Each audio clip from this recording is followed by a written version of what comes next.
아멘. 예. 교회는요, 세상 속에 있습니다. 세상 속에 있기 때문에 교회는 핍박, 곧 박해가 있을 수밖에 없습니다. 세상은 어둡다라고 했어요. 세상은 죄악이 가득하다라고 합니다. 그리고 공중군세 잡은 악한 영이 배후에서 이렇게 방해하는 그런 것들이 있기 때문에 교회는 이 세상 속에 존재하기 때문에 박해, 핍박을 받는 거예요. 예수님이 오셔서 예수님께서 정말 천국 복음을 전하시고 수많은 기적을 통하여서 많은 사람들에게 천국의 경험을 할 수 있도록 병자도 고쳐주고 귀신도 쫓아내 주시고 배고픈 사람에는 먹을 걸 허락해 주시고 소망 있는 사람들에는 소망도 주시고 그런 기적의 역사들을 통해서라도 천국을 체험토록 해 주셨는데 결국은 예수님을 어떻게 해요? 시기하고 미워하는 그런 바리새인들, 대제사장들, 무리들이 앞장서서 예수님을 죽이도록 하잖아요. 그리고 말에 꼬투리 잡아가지고 올무를 던지려고 하고 그런 일들이 예수님에게 일어났지 않습니까? 그리고 세상과 엄청 충돌이 일어난 거예요. 엄청난 충돌이 일어난 거예요. 기억을 꼭 하십시오. 예수님께서 예수님이 세상 사람들이 미워했다 그러면 예수 믿는 우리들도 미워한다. 택한 백성들이 아닌 다음에는 어떻게 해요? 미워한다. 그렇죠. 우리가 세상의 빛이라고 해요. 근데 빛을 비추면 다 좋은 것 아닌가 싶지만 어둠에 있는 사람들이요. 빛을 비추면 싫어해요, 좋아해요? 싫어합니다, 여러분. 우리는 주 안에서 소금, 성결하고 깨끗하게 부패하지 않기를 원하는데 더럽고 부패하고 그렇게 썩어진 거짓된 그런 일을 하는 사람들에게 있어서 우리처럼 성결하고 정직하고 깨끗하게 살자고 하면 싫어할까요, 좋아할까요? 싫어한다니까 글쎄요. 당연한 거예요. 내가 그래서 성경에서 우리 경건하게 하고 경건하게 살고자 하는 자는 박해를 받는다. 여러분 경건하게 살라고 힘써 보십시오. 네가 뭔데 하고 이렇게 여러 가지 또 질투나 시샘이나 그런 걸 포함해서라도 박해를 받는 거예요. 내가 잘하고 있는데, 내가 잘 믿고 있는데 왜 내게 이런 어려움이 있을까? 당연한 건데 여러분, 당연. 이 박해는 뭐예요? 핍박은 당연하다. 그러니까 박해받지 않고 핍박받지 않는 믿음이다. 그 믿음이 좀 문제가 있는 거예요. 세상 사람들 다 좋아하더라. 그 믿음은 짝퉁일 가능성이 많습니다. 진짜 믿음으로 살려고 해봐요. 진짜 진리의 말씀대로 살려고 해봐요. 부닥쳐요, 안 부닥쳐요? 부닥칩니다, 여러분. 예수님께서 오죽하셔서 예수님 우리에게 이런 말씀까지 하지 기억하십니까, 여러분? 예수님께서 오신 것은 며느리와 시어머니, 안 그래도 고부간 갈등이 심한데 서로 싸우게 한다. 이게 뭐예요? 가족 간에 서로 간에 싸움이 일어난다. 그게 왜 그럴까요? 한 사람이 가족 간에 한 사람인데가 예수 믿고 빛의 자녀가 되고 하나님의 자녀로 살아가노라 하면 어떻게 해요? 마찰이 일어난다니까. 그래서 가정에서부터 뭐가 일어납니까? 박해가 일어나요. 도대체가 왜 그러니? 왜 그러니? 세상적인 가치 기준으로 판단해 볼 때는 잘못됐다고 하고 미쳤다 하고 뭐 들러 빠졌다 하고 꼭 그렇게 예수 믿어야 되나 했었고 그리고 꼭 그렇게 믿어야 된다 하면 아이고 참 너무 심한 것 아니냐 하면서 하는 말이 뭡니까? 적당히 믿어라. 타협점을 제시해 줍니다. 그러니까 우리가 예수 잘 믿으려고 하면 할수록 박해가 있는 것은 뭐하다? 당연하다. 그 얘기였어요. 박해가 없다. 그럴 때가 있어요. 그러나 그것은 계속되지를 않습니다, 여러분. 자, 요 얘기는 한번 이 예를 든다 그러면 사람들이 실제도 그런 내용이 있다 그러는데 그 쥐를 가지고 시험을 한 거야. 쥐에게 살기 좋은 모든 환경적으로 다 만들어놔. 그러니까 주위에는 고양이가 있을까 없을까? 고양이 없어. 먹으려고 사람 눈치 볼 필요도 없이 먹을 거리를 도처에 다 갖다 놔뒀어. 편안해. 그러니까 쥐들이 너무너무 천국이란 거야. 그냥 너무너무 살기 좋은 거야. 그렇게 좀 번식하다 어느 순간부터는 쥐들이요, 번식도 잘 안 하더래. 쉽게 말하자면 삶은 많아. 우스운 얘기 같죠. 이상이 쥐의 개체수가 점점점 줄어들어가고 나태해지기 시작하는 거예요. 똑같은 그게 쥐를 실험 대상으로 해본 거예요. 우리에게 있잖아요. 아무런 박해가 없고 어려움도 없고 여러분 봐봐요. 여러분 지금 머릿속에 오늘 불안을 잠재우신 하나님의 말씀을 지냈는데, 예, 여러분들이 진짜 그 말씀에 딱 받았으면 그 속에 있는 것이 나오게 돼요. 그 속에 있는 게 나오게 돼요.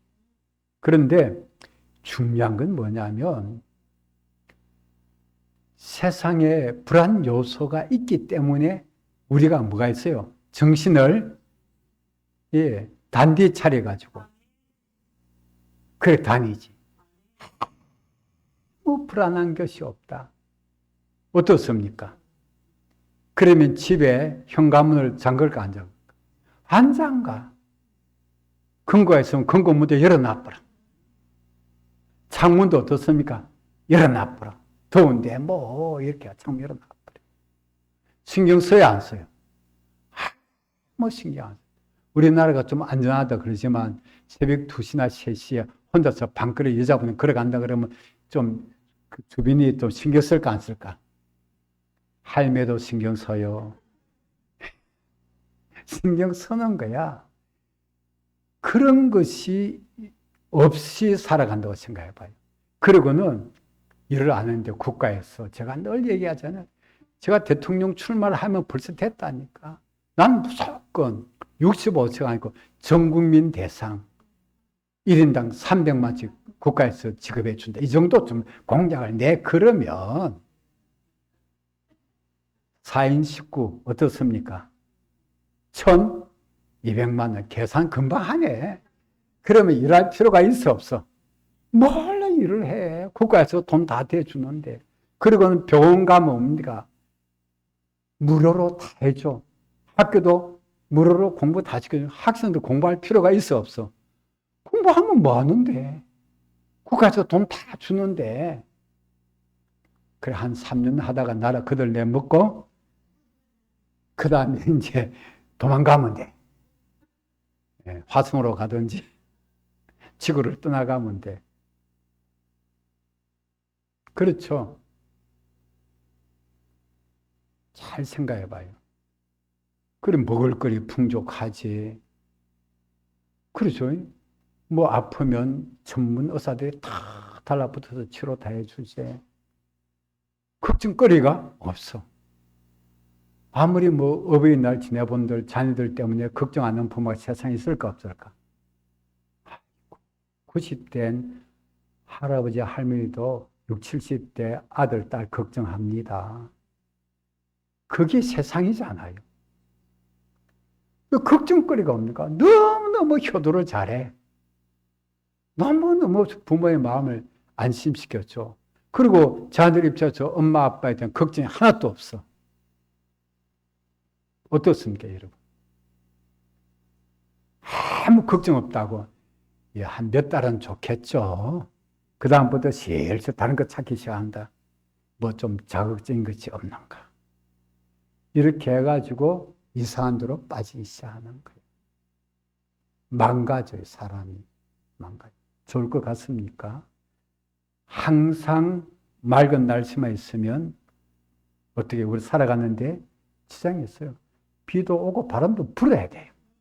그래야 혹시나 다른 것들이 딱 되는 거예요. 우리는 매일같이 화창한 날씨만 구하는데 화창한 날씨는 화창한 대로 즐기시고 비바람 부는 비바람 분대로 즐기시고 그러잖아요. 인생살이에 형통한 날도 있고 공고한 날도 있고 전도서 7장 14절에는 하나님께서 이 두 가지를 병행하셨더라. 그래서 계속 형통하다가도 공고하고 공고하다가도 형통하고 기쁘고 즐거운 날에도 근성거래가 생기고 그런 게 인생살이란 거예요. 하나님께 왜 그렇게 하실까요? 정신 차려갖고 살아가라고 하는 거예요. 그래서 어려움을 만난다. 그때는 뭐 박해를 만난다. 그때는 어떻게 될 때요? 기도 더 집중하라는 거예요. 고난 속에는 그 기도에 집중할 때요. 전심으로 기도하셔야 될 때, 고난 속에 기도하지 않는다. 그 신앙 못 지킵니다, 여러분. 신앙을 못 지켜요. 지나놓고 봐요. 인간적으로 고난을 풀려고 나가는 사람, 그게 어느 시간이 지나면서부터는 신앙이 제대로 쓸 수가 없습니다. 하나님께서 왜 고난을 주시는가? 뜻이 다 있는 거예요. 그렇습니다. 끊임없이 그런 게 있어요. 근데 초대교회에 박해가 있었죠. 그러다가 일시적으로 평안한 때가 있었다는 거예요. 그 평안하니까 오늘 말씀에 9장 31절 사도행전 9장 30절 그래야 온 유대와 갈릴리와 사마리아 교회가 평안하여 든든히 서가더라. 유대 지역에 있는 교회, 갈릴리 지역에 있는 교회, 사마리아에 있는 교회들이 평안한 가운데 어떻게 해요? 든든히 서간다는 말, 다른 말로 성장하더라. 교회가 평안하니까 성장해 가더라. 여러분, 박해 속에 있을 때는 집중적으로 기도합니다. 내 신앙을 지키기 위해서. 그러나 박해 속에라도 뭐합니까? 복음을 전합니다. 그렇게 복음 전해. 그렇지만 언제요? 편한 때는 큰 붕이 일어나고 큰 성장이 일어날 때라는 사실입니다. 여러분, 자녀를 키워보시고 손자손을 키워보면 애들이 언제 많이 크는 줄 압니까? 방학 때 커요. 애들도요, 유치원 어린이집 다니는 것도 스트레스요. 즐겁다 하더라도 학교 다니는 것도 뭐예요? 스트레스요. 힘들어. 학원 다니고 그랬는데 방학이 딱 됐어. 어때요? 그때 애들이 조금 시간적 여유가 생겨요.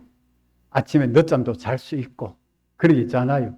그래서 애들이 방학, 여름 방학, 겨울 방학 지나면서 부쩍 성장하는 것. 편하니까 몸도 성장한다는 거예요. 여러분 키워보니 그렇지 않습니까? 방학 동안에 애들이 커요. 방학 동안에 애들이 큰다니까. 우리 교회들도 박해 속에서라도 기도하면서 믿음 지키는 것, 믿음이 좋아져요. 박해 속에서. 빛나는 믿음 돼요. 그리고 복음도 전해요. 예. 그런데 평안할 때는 더 큰 붕을 이루고 더 큰 성장을 이루게 된다는 거예요. 초대교회에 일시적으로 이 평안한 때가 있었어요. 그래서 단어가 뭔가 그리하여 31절에 앞부분에 이제 평안의 요소가 있었는데 9장에 9장에 있는 내용에 보면 두 가지 또 한 가지 더 역사적인 내용을 해서 초대교회가 평안해지게 된 이유에 대해서 말씀드리면 첫째는 사울의 회심을 들 수 있습니다. 우리가 사도행전 9장 1절 2절에 보면 사울이라는 사람이 교회 박해하는데 앞장섰던 인물이었잖아요. 그런데 어떻게 해요? 예, 예루살렘에서 대제사장의 공문을 받아 들고 다른 나라에 다메섹, 지금 시리아의 다마스쿠스라는 도시 있잖아요. 그걸 간 거예요. 거기 있는 기독교인들 잡으러 대제사장 공문 가지고 가는 거예요. 얼마나 열심입니까? 박해하는데 앞장섰잖아요. 가다가 부활의 주님을 만났죠. 회심이란 회심. 마음을 돌이켜야 되는 거예요. 그러고는 아냐니아라는 자를 통해서 안수받고 성령 받았죠. 이제는 주님이 명령하신다. 너 이방인에게 복음을 전해. 이방인의 사도로 부르심까지 받았습니다. 그렇게 해서 당장에 성령 받고 난 다음에 다메섹에 들어가서 그 다음날부터는 막 예수 믿으라고 전도자가 된 거예요. 하루아침에 달라져 버렸어요. 그렇게 하다가 예루살렘에 올라왔어요, 바울이.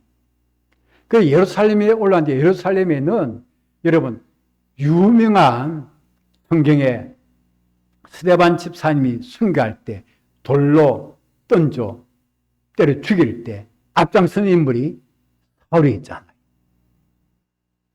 증인으로 앞장섰다.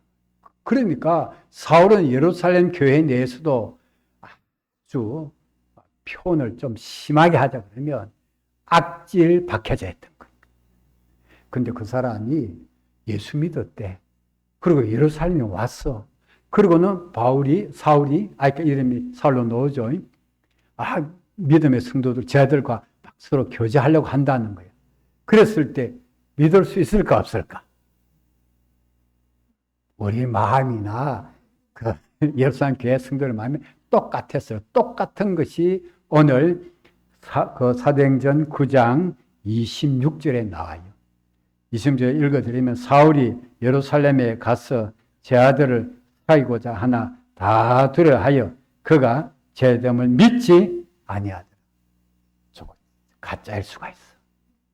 저거 스파이가 돼가지고 예수 믿는 척 해가지고 교회에 들어와갖고 우리를 잡아가려고 그런 거야. 그런 머리가 다 돌아간 거야. 믿을 수 없어요.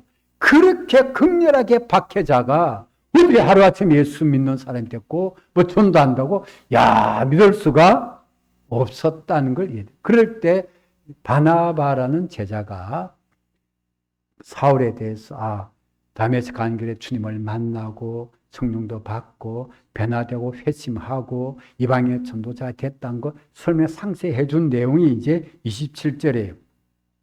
그렇게 하니까 28절을 보면 사울이 제자들과 함께해서 예루살렘에 출입하더라. 출입한 것은 이제 서로 교제하고 이렇게 나누었다. 그 말이 예루살렘 교회 성도들과 함께 이제는 교제가 진짜인가? 진짜 사울은 예수 믿고 회심했구나. 그러니까 여러분, 박해자의 앞장섰던 인물이 어떻습니까? 전도자로 바뀌었으니까. 그러면 어떻게 되겠어요? 교회가 외적으로 평안함을 얻게 된 것. 그러지 않겠어요? 두 번째는 이 사울이 예루살렘에 있는데 다소로 가게 됨으로도 평안하다는 거예요. 그 말은 뭐냐면 사울이 예루살렘에 와서 또 가만히 못 있어. 성격적으로. 사울은요, 아주 막 보통 열성다원이 아니잖아요. 율법을 지킬 때도 남다른 열성다원, 바리새인 중에 바리새인이라고 자부할 정도로 그런 사람이었잖아요. 예수 믿고도 가만히 있을 수가 없어서 자기는 이방인의 그 사도다. 그렇게 여기는 거예요. 이방인 전도자 사명을 받았다. 그럴 때 헬라파 유대인이죠. 헬라 계통, 그리스 계통에 그리스 사는 유대인들, 그 사람들은 헬라 문화에 익숙하고 또 헬라 문화는 그리스 신화 이런 거 있기 때문에 논쟁을 또 좋아해. 여러분 다 교회 내에도 사도행전 6장에 보면 초대교회 집사님들 세울 때도 헬라파 유대인 뭡니까? 히브리파 유대인들이 서로 간에 분쟁이 있었다 그런 거예요. 그 교회 내에는 그런 분쟁이 있는 거예요.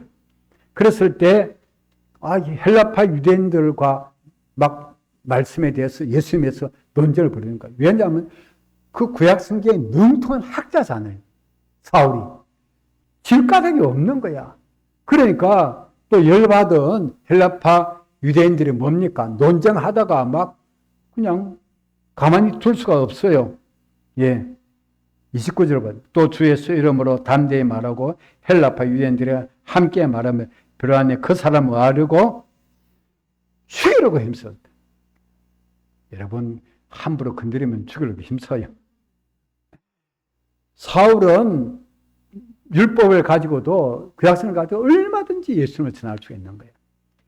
막 논쟁이 벌어진 거야. 논쟁 저는 헬라파 유대인들과 막 복음을 전하다가 논쟁이 벌어지니까 자기들이 이길 그 재간이 없어. 얼마나 능통한 사람인지.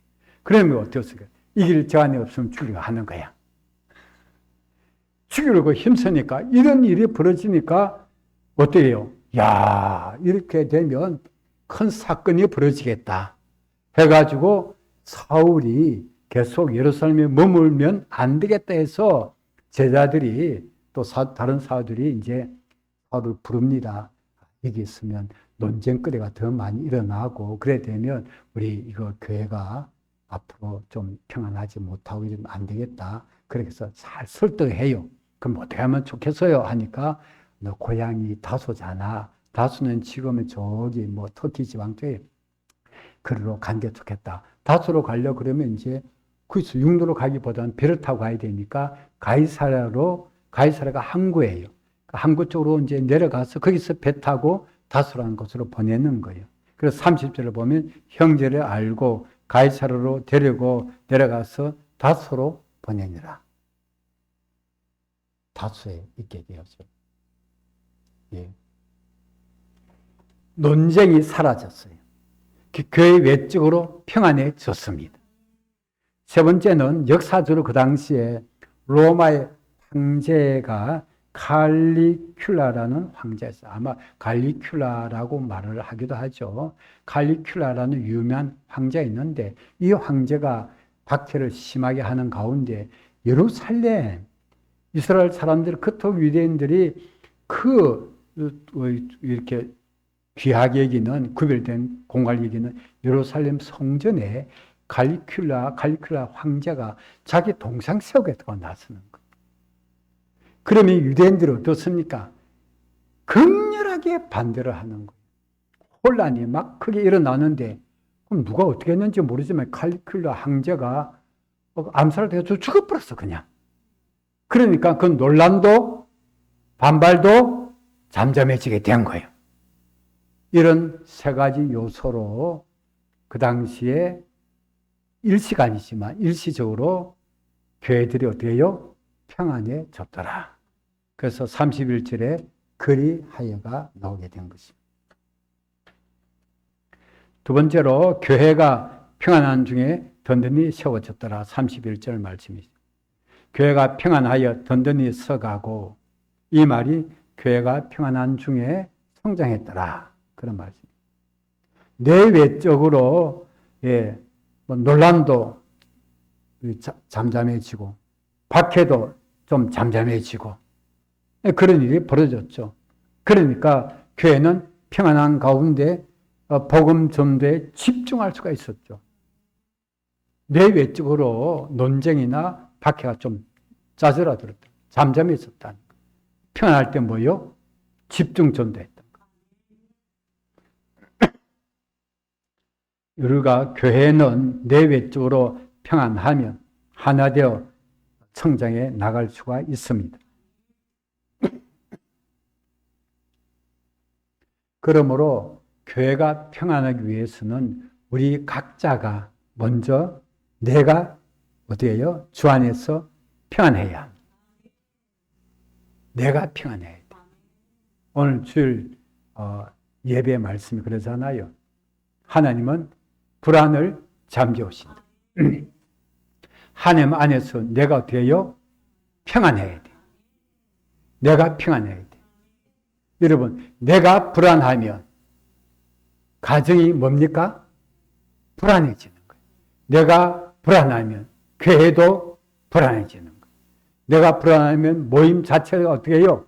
불안해지는 거예요. 불안해져요. 내가 편안해야 돼. 내가 어떻게 해요? 주 안에서 평안해야 됩니다. 주님 중심으로 사시길 바랍니다. 주님 중심으로 내가 중심 잡고 있으면 주님이 내게 뭘 주신다? 평안을 주신다. 중심을 꼭 잡으시면 돼요. 그 다음에 성도의 간에 평안한 것은 화목하시기를 바랍니다. 예, 화목해야 돼요. 제가 새벽기도와 수예배 때 야고보서 말씀을 전했어요. 오늘 새벽부터는 디모데전서로 이제 말씀을 전합니다.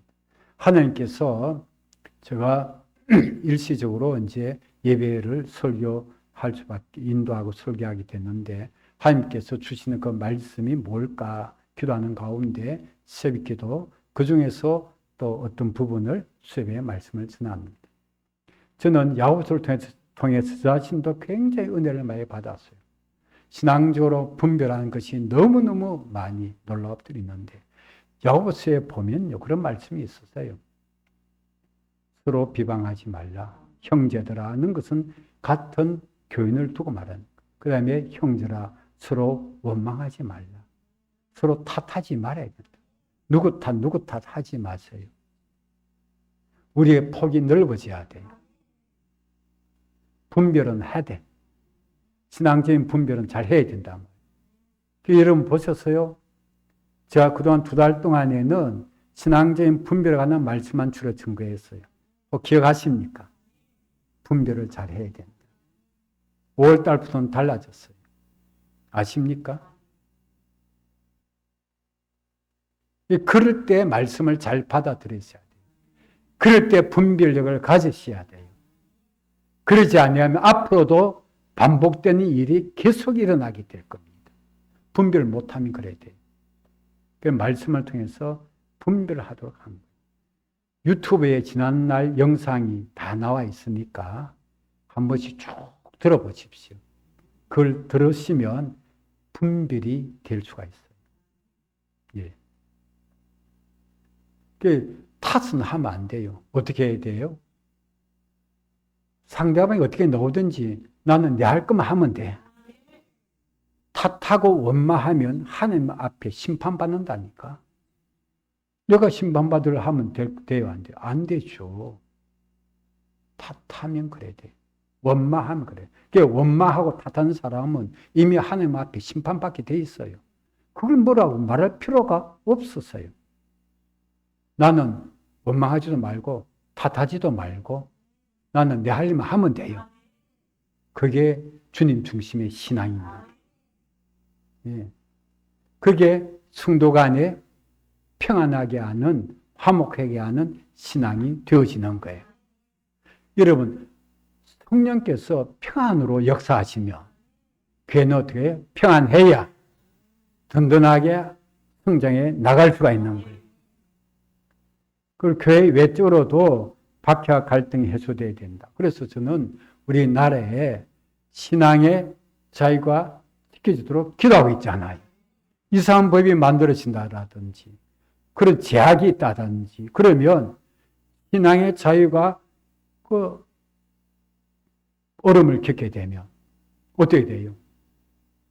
우리가 힘들어지니까 외적인 국가적으로도 어떻게 해요? 이런 평안이 주님께서 주셔야 가능하다. 예. 평안하여 성장하는 교회 되기를 우리가 이제부터는 기도점으로 삼기를 바랍니다. 우리 교회는 오늘 주시는 말씀 그대로입니다. 평안하여 성장하는 교회가 되게 하옵소서. 그 기도점을 삼으세요. 구하면 주십니다. 교회는 반드시 평안해야 돼요. 그래야 든든하게 성장해 나아갑니다. 하나님께서 우리에게 어떤 말씀을 주시는가 잘 귀를 기울여 들어보십시오. 그 말씀 주시는 대로 우리가 아멘하고 그 말씀 붙들고 나아가면 말씀대로 좋은 열매가 맺어질 것입니다. 그래서 교회가 어떻습니까?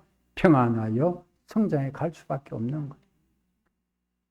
세 번째로는 주님을 경외하며 성령의 위로가 있어서 수가 많아지더라. 그것도 성장이죠. 3절 31절 뒷부분에 보면 주를 경외함과 성령의 위로로 교회는 진행하여서 수가 더 많아지더라. 성장이 일어난다는 거예요. 예, 두 가지가 나왔어요. 첫째 뭡니까? 주님을 경외하라.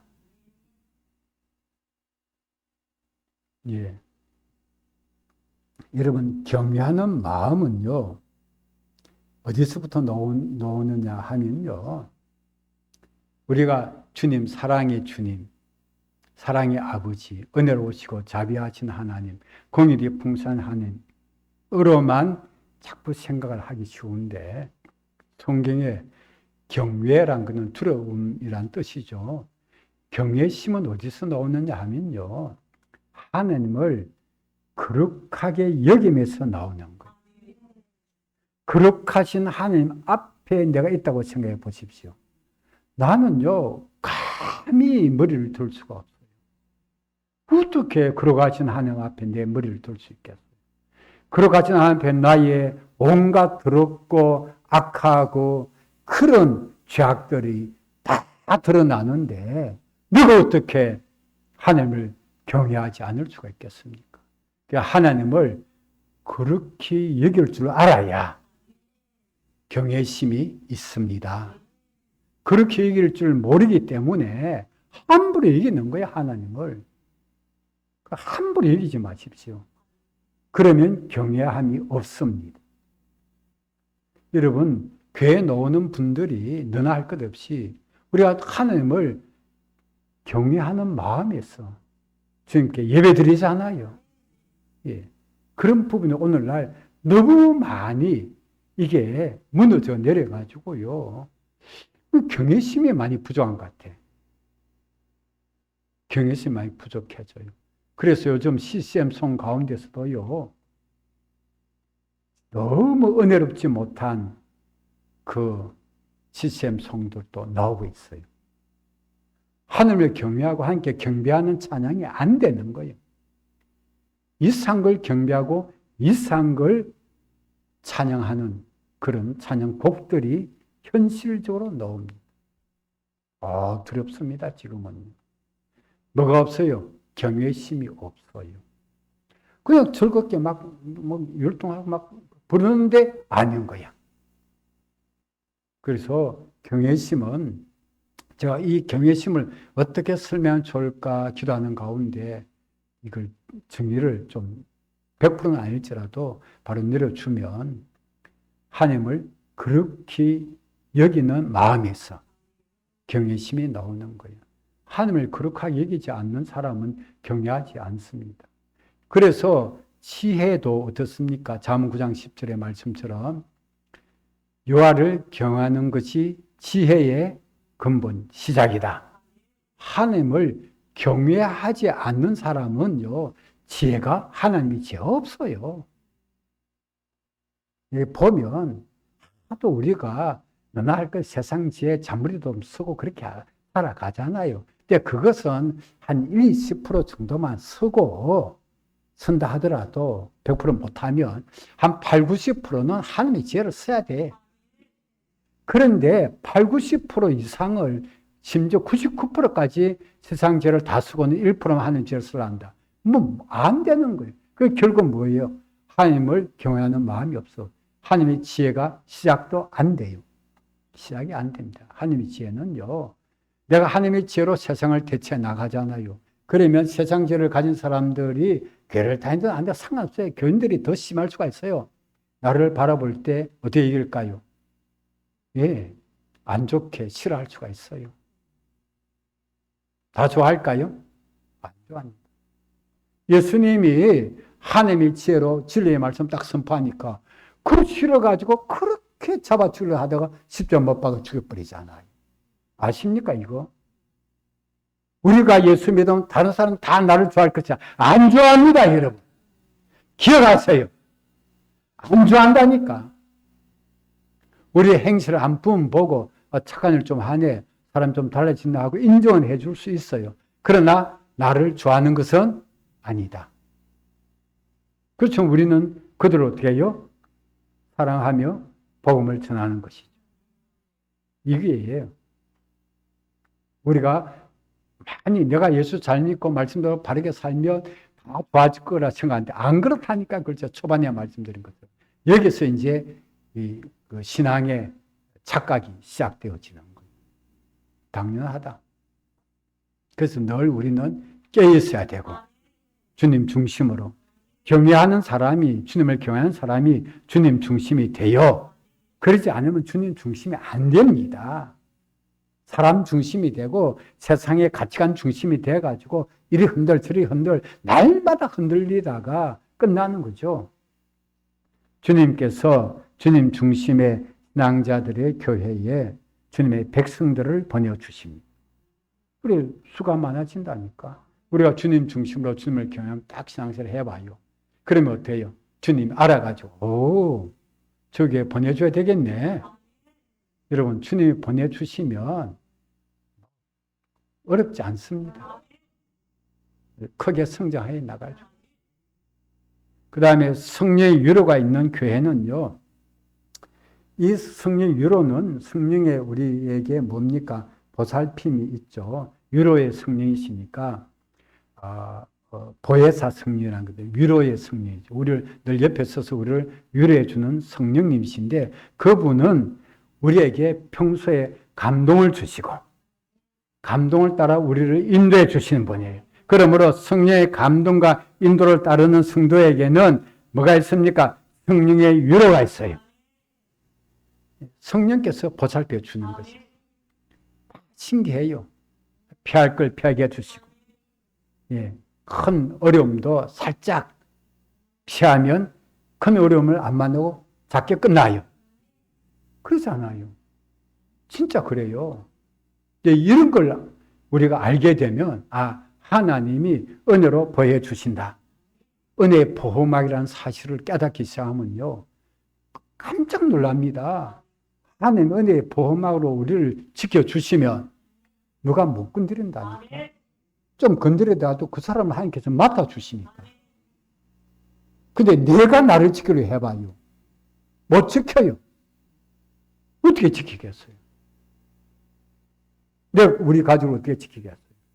교회를 어떻게 지켜요? 나를 어떻게 지켜요? 주님이 지켜주셔야 돼요. 성령의 위로가 있다는 건 교회에 성령의 위로가 있다라면 성도들이 성령의 감동과 인도하심을 잘 따르기에 성령의 위로가 있는 거예요. 막 밀어주는 것이죠. 위로를 받으면 시험을 얻잖아요. 그렇게 계속 힘들지라도 시험을 얻어서 계속 진행한다는 거. 앞으로 나가는 거예요. 그렇게 나가다 보니까 수가 더 많아지느라 제 아들이 예수 믿는 성도들이 더 많아지더라. 그래서 우리가 평안하시면 어때요? 교회가 성장할 수밖에 없다. 성장을 위해서 막 많은 애를 쓰는 건 있는데 제일 중요한 건 뭐예요? 평안해야 된다. 그 다음에 뭐예요? 하나님을 경외해야 된다. 예. 그 다음에 어떻게 해요? 성령의 위로가 있어야 된다. 평소에 성령의 감동과 인도하심을 잘 따라서 움직여 보세요. 그렇게 하다 보면 하나님께서 예비된 하나님의 백성들을 우리에게 붙여주기 시작하는. 이상하네. 막 사람들이 계속 붙어서 나와야 안 돼. 교회 나오기 시작하는. 예, 기도하겠습니다. 살아계신 주님, 우리 명교회는 내외적으로 평안하여 성장해 가고 든든히 세워져가는 교회가 되게 하옵소서. 온 성도들이 주님을 경외하는 마음으로 경외심 있게 하시고 또한 성령의 감동과 인도하심을 범죄 잘 받아서 성령의 위로가 있는 가운데서 교회가 앞으로 진행하여 나아가므로 매주마다 모임의 수가, 성도들의 수가 더하여지게 하옵소서. 예수님의 이름으로 기도하옵나이다.